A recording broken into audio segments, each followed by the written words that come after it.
Sans Guilin, tout le monde serait mort sans même se rendre compte de ce qui leur était arrivé.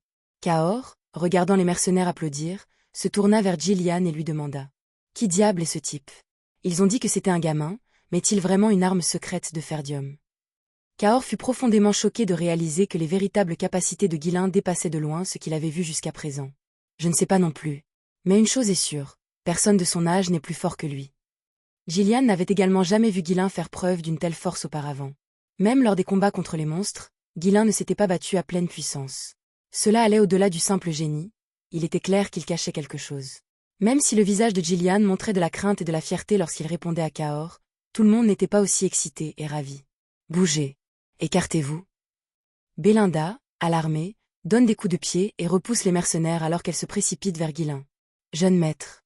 Est-ce que vous allez bien? Pas question, vos compétences ont encore augmenté. Êtes-vous vraiment la même personne? » Belinda était celle qui avait le plus et le plus longtemps constaté les capacités de Guilin.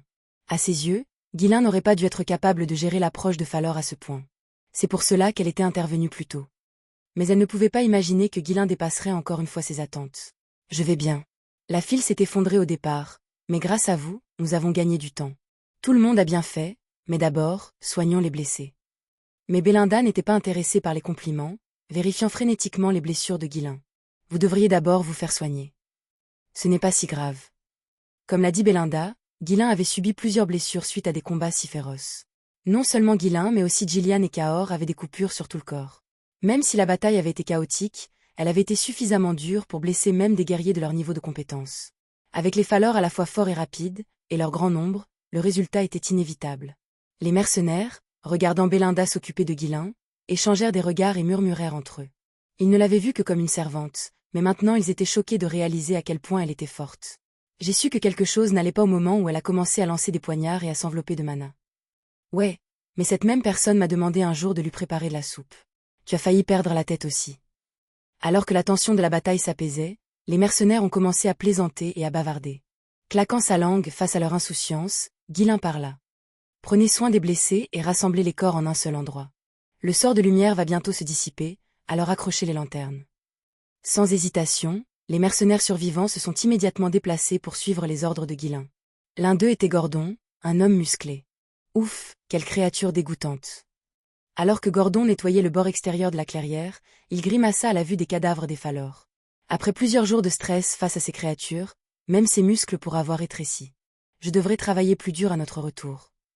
Il jeta nonchalamment les corps des Falor morts en tas. Suivant les cadavres dispersés, Gordon s'est rapproché de la forêt sans réfléchir. Il s'était un peu éloigné du groupe et se trouvait près de la forêt sombre et remplie d'arbres. Pour une raison quelconque, il jeta un coup d'œil vers la lumière. La lumière du sort magique s'estompait et la lueur des sphères s'était considérablement atténuée. Ressentant un malaise inexplicable, Gordon attrapa rapidement un cadavre par la jambe. Il prévoyait de le jeter dans la pile et de revenir dans le groupe. À ce moment, le Falor qu'il croyait mort ouvrit soudain les yeux. Quoi? Surpris par ce spectacle inattendu, Gordon laissa échapper un son stupide. Cri. En un instant, les tentacules du Falor jaillirent, s'enroulant autour du cou, des bras, du corps et des jambes de Gordon. Ah! Tout le monde s'est retourné au son de son cri. Ils ont vu Gordon entraîné dans l'obscurité. Gordon. Merde. Il y en avait un encore en vie. Cet idiot. Les mercenaires se précipitèrent vers lui, mais s'arrêtèrent avant la clairière. Aucun d'entre eux n'a eu le courage de pénétrer dans l'obscurité de la forêt. Que faisons-nous? C'est fini. Il est entré dans les ténèbres, il n'y a plus moyen de le sauver maintenant. Putain de honte. Nous venons de gagner aussi. La forêt était si dense qu'il faisait noir, impossible de voir même quelques pas devant. Les Falor étaient beaucoup plus difficiles à combattre dans le noir. La seule chose qui attendait Gordon maintenant était la mort. Alors que les mercenaires se tenaient là, des expressions de regret sur leurs visages, Guilin dégaina son épée une fois de plus. Belinda et Gillian, remarquant son intention, lui ont attrapé les bras et ont crié. « Jeune maître, êtes-vous fou? Monseigneur, vous ne pouvez pas.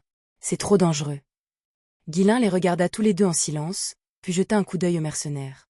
Les mercenaires avaient des expressions amères mais secouaient la tête. Ce n'était pas la faute de l'employeur. Des accidents peuvent survenir à tout moment. Même un leader qui a combattu en première ligne ne pouvait pas empêcher chaque incident. Pour les mercenaires qui vendaient leur vie pour de l'argent, ce n'était qu'un risque qu'ils devaient accepter.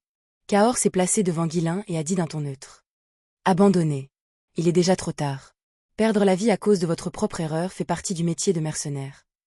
En tant que mercenaires, ils essayaient de survivre quand ils le pouvaient, mais lorsque la mort était inévitable, ils l'acceptaient avec grâce. Guilain ferma brièvement les yeux et releva la tête. Mourir au combat était quelque chose qu'il acceptait. C'était un risque avec lequel les mercenaires devaient vivre. Mais laisser un camarade être entraîné devant lui alors qu'il était encore en vie, c'était quelque chose que le roi des mercenaires, l'un des 7 plus forts du continent, ne pourrait jamais accepter. Surtout pas quand il avait encore une chance de le sauver. Les yeux fermés, Guilain parlait à voix basse. Les mots suivants percèrent les oreilles de tout le monde autour de lui. Je n'ai jamais abandonné ceux qui me suivent. À cette déclaration audacieuse, Belinda et Gillian le regardèrent avec inquiétude. Guilain ouvrit lentement les yeux et les regarda tous les deux. Reste ici et surveille les mercenaires. J'y vais seul. Le visage de Belinda se tordit de frustration. Je le savais. Depuis qu'il est enfant, il n'a jamais écouté une seule fois. Elle a rapidement sorti un poignard qu'elle avait déjà enduit de poison. Elle ne voulait pas lui faire de mal, mais à moins qu'elle n'assommât cet imbécile téméraire, il s'enfuirait sans réfléchir. Monseigneur, arrêtez ça maintenant. Vous savez ce qui se passe quand je me mets en colère, n'est-ce pas? Son ton avait changé. C'était le signe que Belinda, qui se mettait rarement vraiment en colère, était véritablement bouleversée. Guilain, pleinement conscient de cela, se contenta de hausser les épaules. Ouch! Et avant même qu'elle ait pu réagir, il s'est précipité dans la forêt sombre. Monseigneur? Où vas-tu?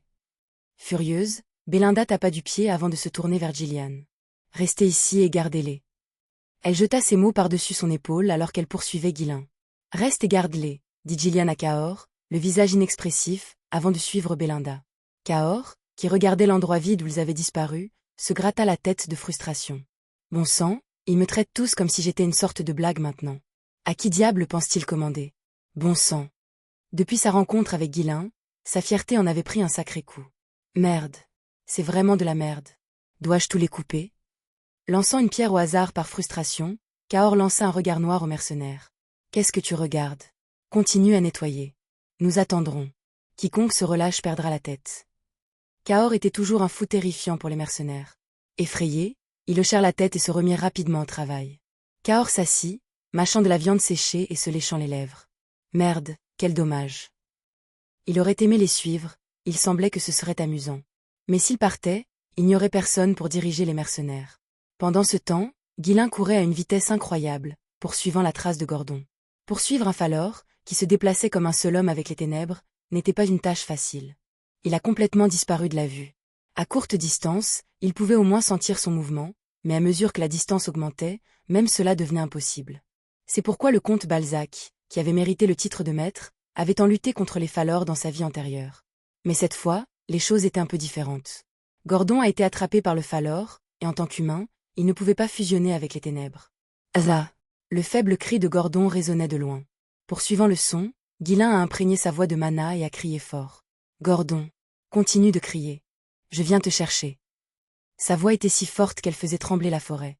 Il suffisait que sa voix atteigne Gordon à coup sûr. Normalement, crier si fort dans la forêt des bêtes était interdit. Cela pourrait réveiller d'autres monstres ou les alerter de votre présence, les poussant à vous poursuivre. Cependant, c'était le territoire de Falor, et il faisait nuit. Les monstres ne sauraient pas encore que la plupart des Falor avaient déjà été tués, donc ils ne bougeraient pas facilement. « Sauve-moi. S'il te plaît. » En entendant le cri de Guilain, Gordon a continué à crier jusqu'à ce que sa gorge ait l'impression qu'elle allait se déchirer. Alors que Guilain poursuivait le son et rétrécissait la direction, il réalisa soudain que la voix de Gordon s'était arrêtée. Soit sa bouche est couverte. Guilain serra les dents et libéra encore plus de mana.